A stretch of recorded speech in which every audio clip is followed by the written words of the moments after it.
Nothing is happening to you. Not because life has stopped, not because experience has vanished, but because there was never a you standing apart from life for anything to happen to. This is not a belief to adopt. It is something to notice, quietly, gently, without trying to understand it. Because the moment you try to understand it, the mind places itself back at the center and says, I must figure this out. And that movement itself recreates the illusion. Look carefully, not with thought, not with analysis, but with direct seeing. Sounds appear. Sensations move through the body. Thoughts rise and fall. Feelings come and go. But where is the one they belong to? Where is the center they land in? We assume there is someone inside receiving experience, managing experience, surviving experience. But that assumption has never been confirmed. It has only been repeated for so long that it feels true. From childhood, you were taught to speak in terms of ownership. My body, my life, my past, my future, my problems, my awakening. But no one ever stopped to ask the most important question of all. Who is the my referring to? When you look directly, not conceptually, you don't find a person at the center of experience. You find experience happening and a thought claiming ownership afterward. Joel Goldsmith never attacked the sense of self. He simply revealed that it was never real in the way it was believed to be. He did not say you must destroy the ego. He pointed out that what you think of as ego has no actual substance. It is a pattern of thought, memory, and habit, constantly referring back to itself to stay alive. Life does not move toward you. Life does not move away from you. Life does not even move through you. Life appears. And the idea of me is added on top as an afterthought. A sound happens, and immediately the thought says, I hear. A feeling arises, and immediately the thought says, this is happening to me, but the experience itself never makes that claim. Consider joy. When joy arises, does it announce an owner? Does it ask permission? Does it say, I belong to you? And when sorrow appears, does it knock on the door and ask, may I enter your life now? No. Experience happens freely, impersonally, without reference. Ownership is added later by thought. Even the body functions this way. Breathing happens in sleep. Digestion happens without instruction. Healing happens without permission. If there were a central controller, it would need to be present at all times. But no such controller can be found. There is functioning, but no functioner. There is doing, but no doer. You might say, but I am aware of all this. Yes, awareness is present. But even awareness is not personal. Awareness does not belong to you. It does not sit inside your body. It does not carry your name or your history. Awareness is simply what is present when anything appears. And even that description is already too much. There is seeing, but no seer.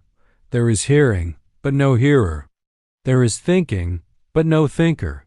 There is living, but no one living. This is not philosophy. This is what becomes obvious when the need to locate a center relaxes. This is why effort begins to fall away at this stage. Seeking starts to feel heavy. Practices begin to feel unnecessary.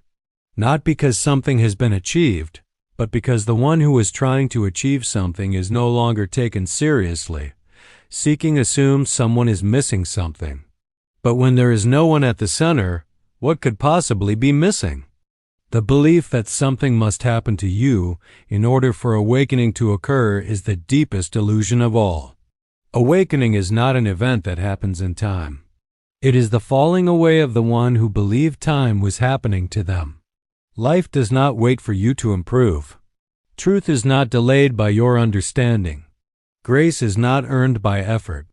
Notice how much suffering is created by the thought, this shouldn't be happening to me. The moment that sentence disappears, suffering loses its foundation. Pain may still arise. Difficulty may still appear. Loss may still be felt. but there is no psychological center for these experiences to attach to. They arise, they move, and they dissolve. At this depth, life becomes strangely intimate. Not personal, but intimate. There is no distance between what is happening and what you are. No buffer, no interpretation layer. Eating happens, walking happens, speaking happens, silence happens. But there is no one inside monitoring whether it is happening correctly. This is not detachment. It is the end of separation. Detachment implies someone pulling away. Here, there is no one to pull away. There is simply what is, moving freely, without resistance. Even the idea of awareness eventually loosens. Earlier, awareness felt central.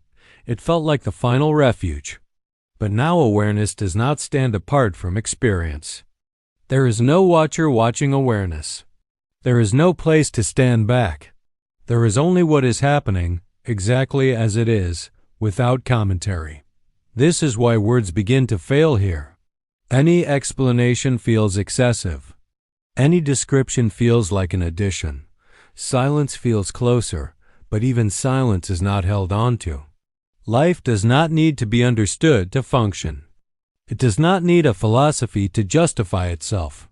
You may notice that the need for confirmation disappears. You do not need others to agree with you. You do not need to explain what you see. You do not need to name your state. Not because it is special, but because it is not yours. It never belonged to anyone. The sense of being a separate individual living a life quietly dissolves into life living itself. There is no ownership of experience, no claim over existence, no sense of being a fragment in a larger whole. The river does not ask where it is going. It flows. This is the end of a journey that never truly began. There is no final realization to announce, no badge of awakening to wear, no conclusion to reach. Just the simple, undeniable fact that nothing was ever missing and nothing was ever required. Nothing is happening to you. Because there is no you apart from what is happening. Life lives. Breathing breathes. Seeing sees. Living lives.